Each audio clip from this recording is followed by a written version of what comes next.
Okay, it's time to talk about one of my very favorite parts of the UDK interface, the content browser. Now, I'm going to open the content browser by clicking on its button located here inside the toolbar, labeled Open the Content Browser. You can also go under View, down under Browser Windows, and choose Content Browser, whichever way works for you.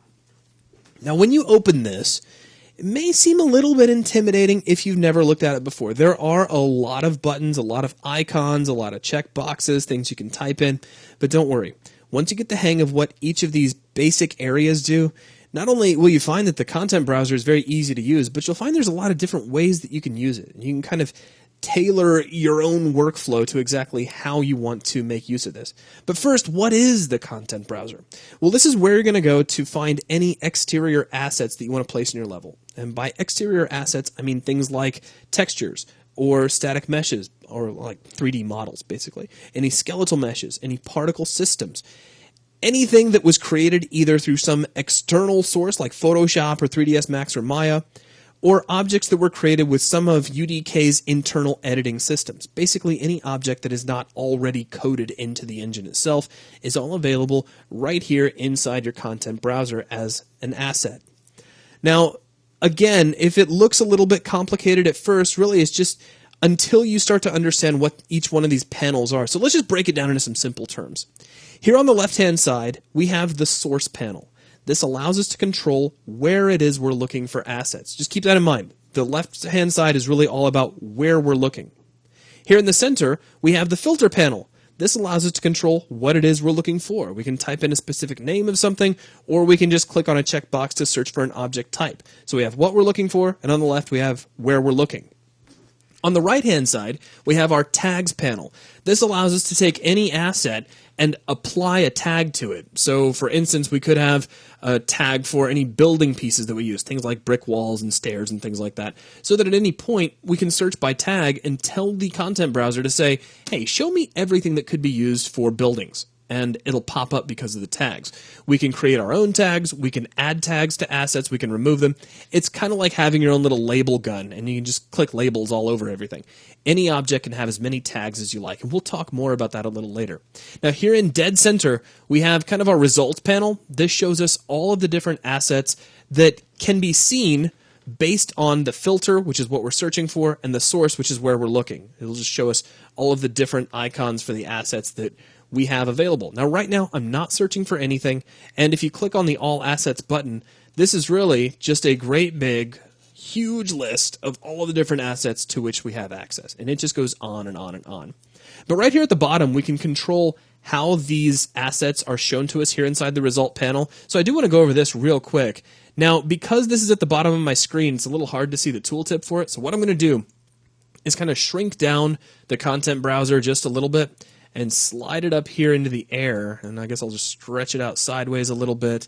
In fact, you'll notice on the left and right-hand sides of the content browser, you have these little tiny white arrows. These allow you to collapse the tag panel and the source panel to get those completely out of your way.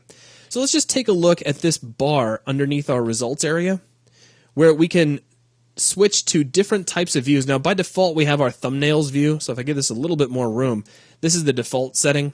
We can switch this to a horizontal split view, where we have a list at the top, so an actual list of assets, and then the icons at the bottom. We can do a horizontal split view, where we have a list on the left and our icons on the right. We can just do a list view. So if you just want to see a list, personally, I like the icons. It makes me happy. So you just have some hybrid views. You can have a list. You can split the view horizontally, vertically, or just have your icons. This is probably my favorite. Maybe I'm just kind of a visual person. That's how it works. Now, we can control the scale of these icons. You have a little scale bar here. You can click and drag this. And as we drag right, we increase the scale. As we drag left, we decrease the scale. Pretty cut and dry how that works. If you zoom in too far, and you're like, wow, I need to really zoom back, you can just click reset, and that'll set everything back to 100%. Now, you can change your thumbnail size. By default, this is set to 128, but you can crank it up to 256. You can crank it up to 2048 if you like. And you have some huge icons, which won't even fit in our screen, but we'll set that back down to 128. And you can sort by name, you can sort by type, tags, path, even by their date added, and choose whether you want to see an ascending or descending result. So it's a great way for you to be able to control what it is you see here inside your result panel. Now, granted, in most cases you'll find yourself just setting this area down here at the bottom once, and then you'll just kind of leave it like that forever. So I wanted to go ahead and get that part out of the way. Now the other panels, being your source panel, your filter panel, and your tag panel, really all kind of warrant some individual discussion. So we will be talking about those a little separately. However, before we end off this video, I do want to take a second and just give you kind of a general workflow as to how you can start using the content browser without having to know what everything is. Again, all you have to do is keep in mind what these panels are for. The filter panel controls what you're looking for, so let's decide that we want to put in some static meshes. As a matter of fact, I'm going to close the content browser and let's open up a level. Let's go to File, Open, and let's grab VCTF Sandstorm. And let's just bring the camera down here close to the ground. It doesn't even really matter where, just maybe this kind of level surface over here so we can play around for just a little bit. I'll maximize my viewport, and then let's reopen the content browser. Now let's say I want to drop some static meshes in here. So the first place my eye should go is to the filter panel, where I can say, hey look, I want to search for static meshes. So we'll go ahead and check that. Now what kind of static meshes do I want? Well, as I mentioned earlier, we could be searching for building parts. So let's just type in building. And here's a list of anything that may include the word building in its name, path, tags, or type. And we get some objects here. So let's grab SLT Buildings SM Bunker Sup A2, which is a really complex name. I'm just going to select it right here. Now we have a couple of different ways we could place this in the level. With it selected, we could do it the hard way or the easy way. We could close out the content browser with that object selected, and I'll show you the hard way first so that you'll understand how cool the easy way is. I'm going to right-click here on the ground. We're going to come down to Add Actor.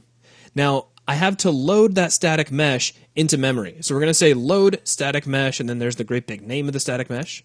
As soon as I do that, we get another submenu with Add Actor, and now we can go all the way to the top and add this as a static mesh. That was great. We only had to click, like 17 times to make that happen.